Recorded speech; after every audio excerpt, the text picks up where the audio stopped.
Hey everyone, I'm just going to show you lattice division, which I just learned recently, just in case it's of interest. I don't rate it too highly. I think there's other methods like multiply to divide and the reverse area model and short division that are probably more efficient. But it might be something to show to a student that's fallen in love with lattice multiplication so that they can also learn lattice division potentially. So you draw it up like that and you write the 4 and the 8 and the 9 there. You do the diagonals.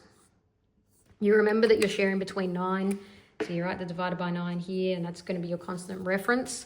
Also estimate first, of course. I'll do roughly 450 shared between 9, so roughly 50. I'm expecting a bit more because I rounded that down a bit. And then you go for it. So 4 shared between 9, well, you're going to have to rename that. So 0 groups, and that becomes 4 there, and that joins with that to make it 48 shared between 9.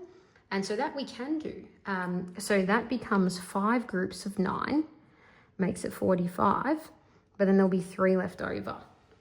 And now 39 shared between 9. Well, that is 4 groups of 9 makes 36, but then there'll be 3 left over. And that's it really, because now you're into, sort of the remainder. So that became 54. The answer was 54 with 3 as a remainder, and that's sort of the cue to stop there. So your answer was there, and there.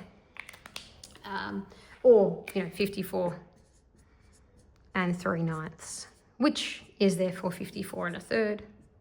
And if you can convert 54.33 recurring.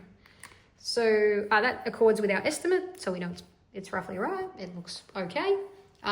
As I said, short division, multiply to divide, reverse area model, you might like more, but this is another strategy you could show students, particularly if they've fallen in love with lattice multiplication. It can be a good way to ease into division, although I would always show reverse area model and multiply to divide far before this and short division are introduced, just because this is more abstract, and reverse area model and multiply to divide really break the number more place value wise, and also you can see what's going on with the whole number, whereas this is sort of just a process like short division, like long division. It's uglier cousin.